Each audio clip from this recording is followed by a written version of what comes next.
பிக்சலைடிஸ் மெய்யன்பர்களுக்கு உங்கள் பாரம்பரிய வைத்தியர் உங்கள் ராஜசூரியன். அற்புதம் ஆனந்தம் மெய்யன்பர்களே. அதாவது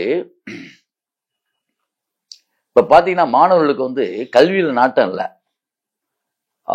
பெண் பிள்ளையா இருந்தாலும் ஆண் பிள்ளையா இருந்தாலும் பாத்தீங்கன்னா அதுல ஒரு ஆர்வம் இல்லை. அதே மாதிரி பெரிய ஆட்களுக்குலாம் தொழில முனைப்பு இல்லை, ஆர்வம் இல்லை, சோம்பேறித்தனமா இருக்கு, இல்லை வெறுப்பு அடையுது, ஒரே டென்ஷனா இருக்கு, மனசு சரியில்லை. இதெல்லாம் இப்ப நாட்டுல இயல்பு. இது நோயா சார், இது அவனே உருவாக்கிறது இல்லையான்னு நீங்க கேட்கறது எனக்கு தெரியும். ஆமா, இது ஒரு வகையான நோய் தான். இதுக்கு என்ன காரணம்னா உங்களுடைய ரத்த ஓட்டம் சீரா இல்லைன்னு அர்த்தம் உங்க உடம்புல. அதான் அது ஒரு விஷயம். இப்ப இத உங்களுக்குள்ள ஒரு மகிழ்ச்சி உற்சாகத்தை கொடுக்கறதுக்கான மருந்து. மகிழ்ச்சி உற்சாகம்னா அதாவது காமத்துக்காக மட்டும் இல்லை, இயற்கையே மனித மனம் வளமா இருக்கணும். மனசு ஆகாயங்கிறது, ஆகாயங்கிறத மனசு. 5 பஞ்சபூதங்களால் ஆனது இந்த உடம்பு. நீர், நிலம், காற்று, நெருப்பு, ஆகாயம், பூமி. இந்த 5 பஞ்சபூதங்களுடைய வரிசையில ஆகாயம் அப்படிங்கிற ஒரு விஷயம் இருக்கு பாத்தீங்களா. இந்த ஆகாயம் அவ்வளவு அது அது தெய்வம் இருக்கிற இடம்னு சொல்லுவாங்க. ஆகாயத்தை இல்ல தெய்வத்தை எங்க காட்டுவீங்க நீங்க? மேலதான் காட்டுவீங்க. மேல இருக்கவன் பாத்துக்குவான்னா என்ன அர்த்தம்? கடவுள்னா மேலதான் கை வைப்போம். எல்லாம் உயர்வான இடத்துல இருக்குது. அப்ப அண்டத்தில் உள்ளதே பிண்டத்தில் உள்ள அண்டம்னு சொன்னாலும், இந்த ஆகாயம் அந்த 5 பஞ்சபூதங்களால் ஆனது இந்த உலகம் சொன்னாலும், இதுல மெய்ப்பொருள் காண்பது அறிவுன்னு சொன்னாலும், மெய்ப்பொருளாக இருப்பதே வானம் தாங்கிறதா நம்முடைய கணக்கு. நான் ரொம்ப ஆராய்ச்சி பண்ணி பார்த்தேன். மெய்ப்பொருள் என்பது அதாவது இறைசக்தியுடைய ஓட்டம் வானத்துல இருக்கு. அப்ப வானம் என்பது என்னடான்னு பார்த்தா, சித்த வைத்தியம் என்ன சொல்லுதுன்னா, மனசு தாண்டா மக்குப்பேலேன்னு எங்க தாத்தா என்னை அடிக்கிறார். டேய், மனசு தாண்டா வானம் அப்படிங்கிறார். எப்படி தாத்தா அதை சொன்னீங்க அப்படின்னு நான் ஒரு நாள் கேட்டேன். மனசு வானம்னு எதை வச்சு சொல்றீங்க? நம்ம தான் கேள்வி கேட்போம்ல பயங்கரமா. அப்படி கேட்டபோது அவர் சொன்னாரு, நீ என்னைய அங்க நீ உன் மனசுக்குள்ள நீ என்ன வேணாலும் நீ நினைக்கலாம். இப்ப நினைக்கலாம், நீ என்ன வேணாலும் நினைச்சுக்கலாம். அதுக்கு அளவே கிடையாது. நீ லண்டன்ல இப்ப பாராசூட்ல பறந்து போயிட்டு இருக்க மாதிரி நீ நினைச்சுக்கலாம். இப்ப நம்ம ஊரு பீன்றா ஊர் நீ குளத்துல போய் நீந்துற மாதிரி நீ நினைச்சுக்கலாம். கடல்ல போய் நீச்சடிக்க மாதிரி நினைச்சுக்கலாம். அதே மாதிரி திடீர்னு உன் வீட்டுக்குள்ள தூங்குற மாதிரி நீ நினைக்கலாம்.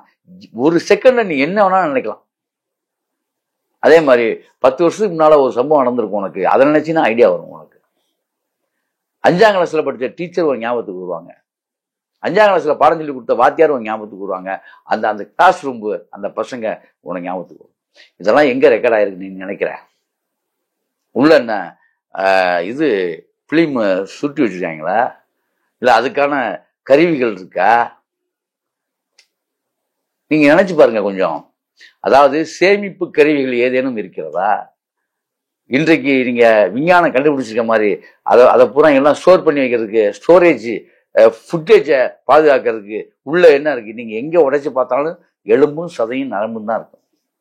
அப்ப இப்ப நீங்க நினைச்சீங்கன்னா உங்களுக்கு 10 வயசுல உங்க வாத்தியார் ஞாபகத்துக்கு வருவாரு. அவர் எங்க அந்த போட்டோ எங்க இருந்துச்சு? அந்த அந்த அந்த சீன் எங்க ஓடுது? 10 வயசுல நீங்க பள்ளிக்கூடம் போகும்போது அங்க நடந்த பிரச்சனை இன்னைக்கு ஞாபகத்துல இப்ப வரும் உங்களுக்கு. எங்க இருந்து வருது? நீங்க கொஞ்சம் சிந்திச்சு பாருங்க. ஸ்டோரேஜ் எங்க இருக்கு? சரி, அப்படியே பார்த்து அந்த மண்டையை உடைச்சு பார்த்தாலும் உள்ள என்ன இருக்குன்னு நினைக்கிறீங்க?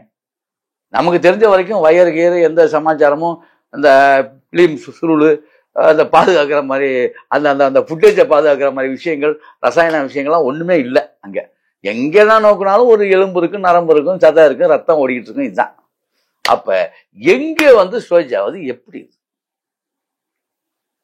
இப்ப என்ன ஒரு பாட்டு பாடலாம், மாயா எல்லாம் மாயா, சாயா எல்லாம் சாயா சாயான்னு பாடிக்கிட்டு போக வேண்டியதுதான். இவ்வளவுதான் நமக்கு, நம்ம அறிவுக்கு அவ்வளவுதான் எட்டும். அதாவது மகா புருஷன் இறைசக்தி, அதாவது நம்மளை படைச்ச ஈசனை, நம்மளை படைச்ச அந்த மாபெரும் சக்தி அவ்வளவு எளிதாக மகா ஞானிகளை, அதான் சொல்றேன், ஞானிகளை தவிர சராசரி மனிதனால் உணர முடியாது. இப்படி மகத்துவமானது அந்த அதுலதான் அந்த மாதிரி சித்த பெருமக்கள், கடவுளுக்கு இணையான அந்த சித்த பெருமக்களால் உருவான சித்த வைத்தியம். அவங்க சொல்றாங்க, அப்படிப்பட்ட மனசுல அது அந்த மனசை சரி பண்றதுக்கு மருந்து சொல்றேன்னா அவங்க எவ்வளவு பெரிய ஆளா இருக்கணும் சித்தர். எல்லாமே மனசு வச்சு தாங்க ஓடிட்டு இருக்கு. எவ்வளவு பெரிய மேட்ரு பேசிட்டு இருக்கேன்னு நீங்க புரிஞ்சுங்க. மனசுதான் எல்லாத்துக்கும் காரணமே. மனமது செம்மையானால் மந்திரம் ஜபிக்க வேண்டாம். தமிழ் சொல்லுது, மந்திரமே தேவையில்லடாங்குது. மனமது செம்மையானால் வாசி நுகர்த்தாத யோகம் தவம் தியானம் ஒன்னும் தேவையில்ல, தியானமே தேவையில்லன்ட்டான். மிகப்பெரிய விஷயம். இறைவனை அடியே இனிய வழி தியானம் பண்றது. எல்லா யோகிகளும் போய்களும் கடைசியா தியானத்துல போய் தான் இறைவனை செஞ்சாங்க. அதுவே தேவை. திருமூலர் அடிக்கிறார் ஒரே அடி. நீங்க மனமது செம்மையாயிட்டா தேவையில்லைன்ட்டார். வாசினா மூச்சு போயிடுச்சு, தேவையே கிடையாது. மனமது செம்மையாயினா நீதாண்டா நீதாண்டா ஞானிங்கிறாரு. அப்ப மனமது செம்மையாருக்கு தான் இவ்வளவு விஷயமா? ரைட்டு. அப்பதான் அவர் சொன்னார், மனமது செம்மையாகும் மகா மருந்து எது அப்படி சொன்னாரு. மாசி லேகியம். அதுக்கு பேர் மாசி லேகியம்னு பேர். சித்த புருஷர்களால் அது பல பல ஒவ்வொரு சித்தரும் ஒவ்வொரு வகையான விஷயங்களை சொல்வார்கள். ஒவ்வொரு வகையான பேர் வைப்பாங்க. அதுல நான் படித்த வகையிலே நம்முடைய சித்த பெருமகனார் ஒருவர் அதுக்கு பேர் அதாவது மாசி லேகியம் என்று பேருக்கிறார். மாசில்லா மாசி லேகியம் அவர் சொல்றது.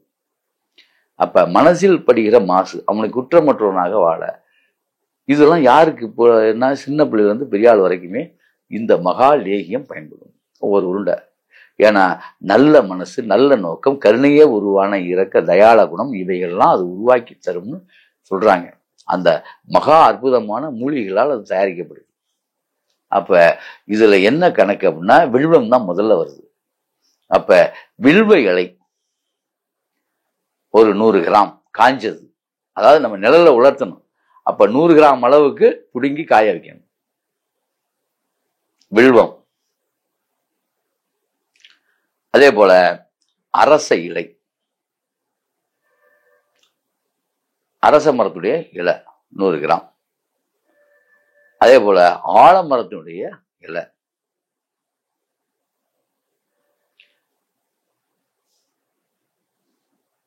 அதே போல உங்களுக்கு இந்த அரசு ஆள், இந்த 2 இதுமே மிகப்பெரிய ஒரு விஷயத்த கொடுக்குது. அதே மாதிரி வில்வ மரம் சிவனுடைய மரம் அது. அதே மாதிரி வேப்ப மரம், வேப்ப மரத்துடைய இலை இது 100 கிராம். எல்லாமே சம அளவு தான். அரசு ஆள் வேம்பு. இதுல மிக முக்கியமான ஒரு இலையை சொல்றாங்க, அது முரசுன்னு சொல்றாங்க. முரசு அதுதான், அதாவது புரசை இலையை பேர் தான் முரசு இலைன்னு சொல்றது. இந்த புரசை அப்படின்னு சொல்லுவாங்க. இந்த சென்னையில கூட பாத்தீங்கன்னா புரசை வாக்கம்னே ஊர்ந்து புரசை மரங்கள் அடர்ந்து இருந்த காலம் அது. அதனால் புரசை மரம் என்று ஒரு மரமே இருக்கு. புரசை இலையில தான் நான்லாம் படிக்கிற காலத்துல புரசை இலையில் டீ கடைகள் எல்லாம் புரசை இலை போட்டு தான் அது இந்த ஈக்கிலா இருக்கும். அந்த புரசை இலையை ஒரு 10 இலையை சேர்த்து இலையாக்கி அதில் டிஃபன் கொடுப்பாங்க. இதெல்லாம் ஒரு காலத்தைய விஷயம். அந்த புரசை இலை, இந்த இலைகளுடைய கூட்டு 100 கிராம், இதெல்லாம் காய வச்சு 100 கிராம் அளவு எடுத்து இதுல 500 கிராம் சம எடை நம்ம என்ன சேர்க்கணும், பனங்கள் கண்டு சேர்க்கணும். பனக்கல்கண்டு தான் அதில் சேர்க்கணும். 500க்கு 500 சேர்த்தணும். சேர்த்து நல்லா பவுடராக்கி அடிச்சு வச்சுக்கணும்.